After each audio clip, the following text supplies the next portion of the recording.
बुद्ध की सीख। अगर कोई अच्छी बात सीखना चाहते हैं तो सबसे पहले अहंकार छोड़ देना चाहिए।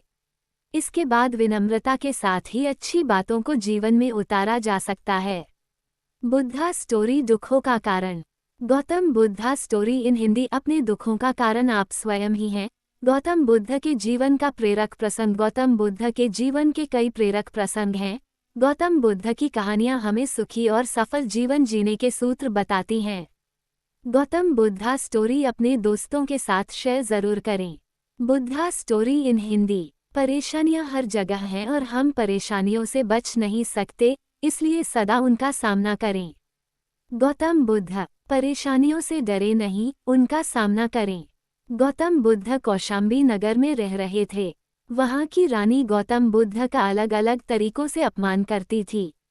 रानी ने अपने कुछ लोग बुद्ध को अपमानित करने के लिए और परेशान करने के लिए उनके पीछे लगा दिए थे। रानी के आदेश पर वे सभी लोग बुद्ध का विरोध कर रहे थे, लेकिन बुद्ध ने किसी से कुछ नहीं कहा। उस समय बुद्ध के साथ उनका एक शिष्य भी था, उसका नाम था आनंद। आनंद ने बुद्ध से कहा, मैं लगातार देख रहा हूँ कि ये लोग जानबूझकर हमारा अपमान कर रहे हैं। जहाँ हमारा अपमान होता है, ऐसी जगह हमें नहीं रुकना चाहिए। बुद्ध ने आनंद से पूछा, हम कहाँ जाएंगे? आनंद ने कहा, किसी और जगह चले जाएंगे, जहाँ ऐसे लोग ना हो। बुद्ध बोले, अगर वहाँ भी ऐसी ही परेशानियां बनी, तो फिर कहाँ जाएंगे? और हम कब तक भागते रहेंगे? अपमान भी एक समस्या है। हम अहिंसा, धैर्य के साथ विनम्रता और शालीनता से ऐसे लोगों का सामना करेंगे। बुद्ध की सीख। परेशानियां हर जगह हैं, हम परेशानियों से बच नहीं सकते।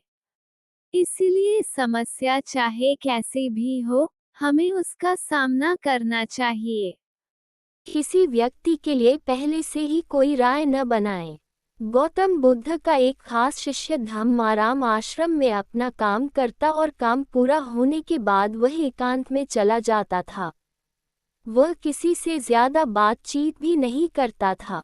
जब धम्माराम एकांत में ज्यादा रहने लगा तो अन्य शिष्यों को लगा कि इसे घमंड हो गया है। शिष्यों ने बुद्ध से धम्माराम की शिकायतें करनी शुरू कर दी। एक दिन बुद्ध ने धम्माराम से सभी शिष्यों के सामने पूछा, तुम ऐसा क्यों करते हो?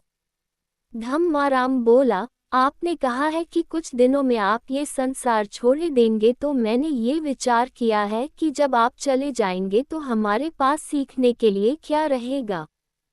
इसीलिए मैंने ये तय किया कि मैं एकांत और मौन को समझ लूं, ठीक से सीख लूं।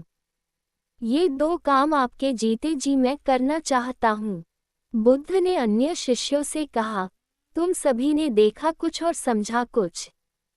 तुम्हारी आदत है कि तुम दूसरों की बुराई करते हो, इसीलिए तुम सभी ने धम्माराम की अच्छी बात को भी गलत रूप में लिया। बुद्ध की सीख। हमें किसी व्यक्ति को ठीक से जाने बिना उसके बारे में कोई राय नहीं बनानी चाहिए। अगर कोई अच्छी बात सीखना चाहते हैं तो घमंड छोड़ दें। एक दिन बुद्ध के शिष्य आनंद ने पूछा, आप प्रवचन देते समय ऊंचे स्थान पर बैठते हैं और सुनने वाले नीचे बैठते हैं, ऐसा क्यों? बुद्ध ने आनंद से कहा, एक बात बताओ, क्या तुमने कभी किसी झरने से पानी पिया है? आनंद बोला, हाँ, मैंने झरने से पानी पिया है। बुद्ध ने पूछा, तुमने पानी कैसे पिया?